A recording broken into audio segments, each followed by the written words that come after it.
Ladies, if you are menopausal as fuck, it's fucking up your fat loss. Love your booze. These are top 5 mistakes that you're making. So, drinking in menopause is very different than drinking not in menopause. And the reason why is let's just kind of look at the physiology of what's happening. Your estrogen and progesterone are going pretty close to fucking zero. With that comes cortisol dysfunction. With that comes insulin resistance. With that comes a drop in your serotonin and your dopamine, which is exactly why you feel like shit all the time and you have no motivation to do anything. With that, cortisol dysfunction comes more belly fat storage. With the insulin resistance comes more belly fat storage. So with alcohol, it's a completely different beast when drinking alcohol. So you need to be a little bit more strategic, just a little bit more educated, to be honest with you. So here's the 5 different mistakes that you're making, okay? Number one is not tracking your alcohol as carbohydrates. When you drink alcohol, it spikes your estrogen, thinking, oh, that's a good thing. Increased estrogen equals increased insulin sensitivity.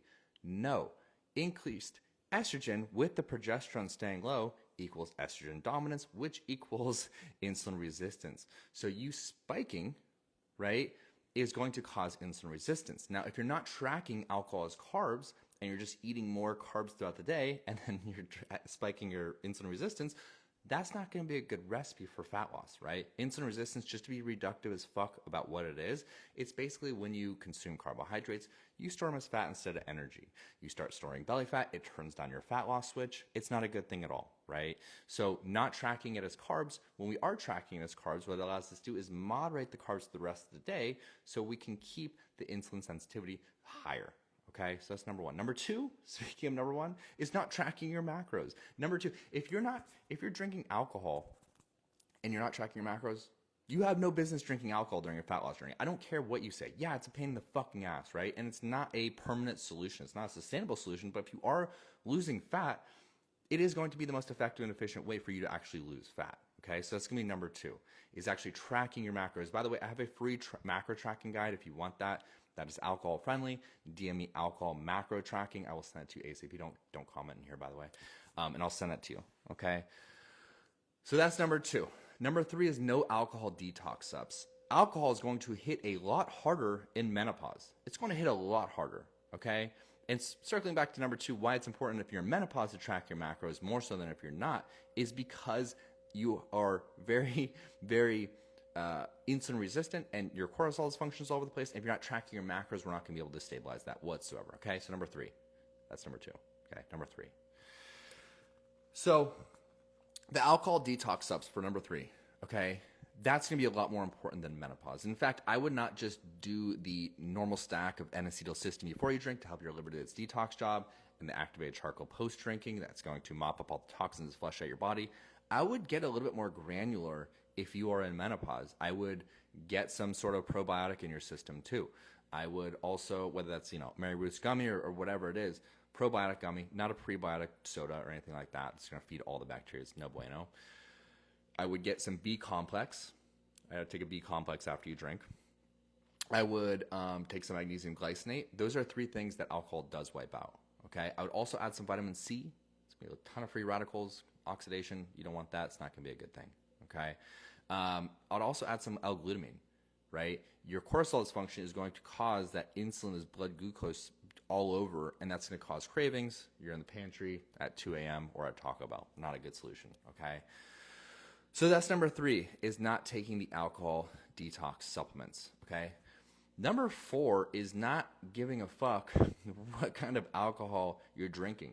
I've heard the saying of so many women in menopause, like, oh, I just drink this and drink that and da-da-da, and they don't really care about, like, the ABV. They're not taking consideration the actual cleanliness of the alcohol. They're not taking consideration the actual calories. Now, I'm assuming that you're actually tracking macros, right? So the calories come a little bit more negligible. So in the fat loss hierarchy for menopause women, I would honestly put the cleanliness and the ABV of the alcohol first.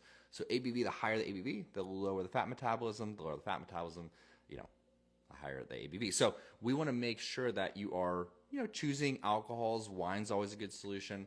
But U.S. wine, I'm not a huge fan. I would err on the European wine, especially if you're in menopause. It's a lot drier, a lot less residual sugars. They also have banned in the EU 73 additives that the actual U.S. winemakers do use. 73. Not like, oh, they just don't use them. They're banned, right? So looking for things like organic practices. And most of the traditional farming in Europe, like they'll just use like dry irrigation, so they don't like overwater their grapes, which has a huge effect on the grapes.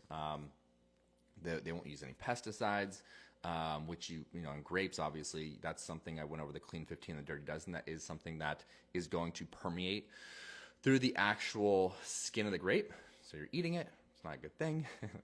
Pesticides are endocrine disruptor. So if you're getting a lot of endocrine disruptor, it's not a good thing. I'm going to see if I have any Aldi's wines. I don't know. I don't shop at Aldi's. I don't think we have an Aldi's out here.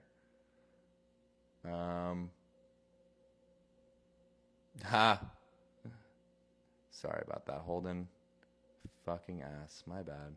Yeah, don't. I would probably. I repeat, horrible. I wouldn't bring your kids on the live because I do curse a lot. Before I forget, I wanted to make this. Yeah, sorry.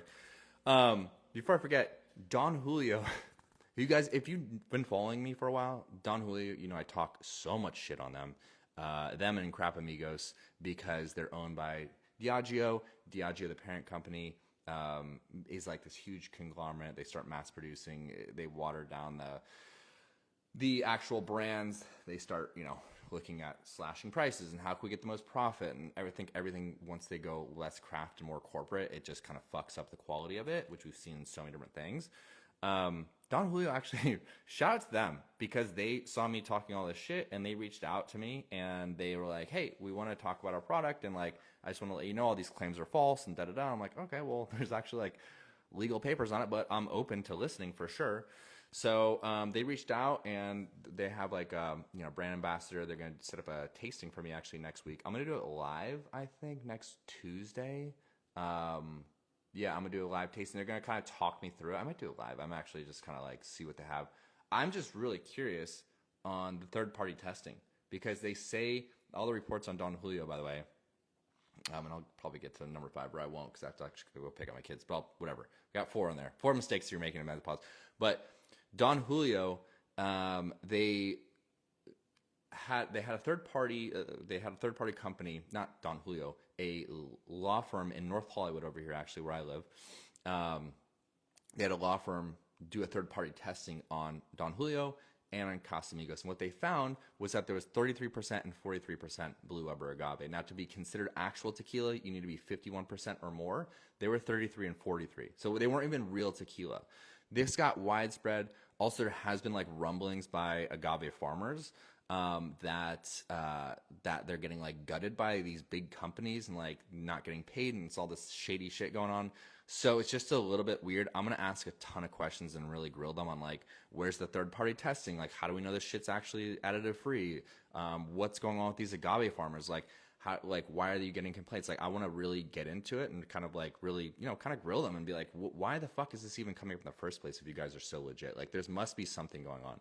But they're going to do a taste testing. They're going to talk about the product and talk about the legal matter. So I'm really interested to hear. I'm going to do it Tuesday. I'm going to see if I could do it live, but it might just be really fucking boring. I might just actually just do it later. Maybe I'll record it or something, but we'll see what they want to do, actually. I got to go pick up my kids. All right. Love y'all. Enjoy the rest of your day. I'll get number 5 at some point, but I'm going to I'm going to record this. I also, Kathy, the farmers are run by the freaking cartels. Who's Kathy?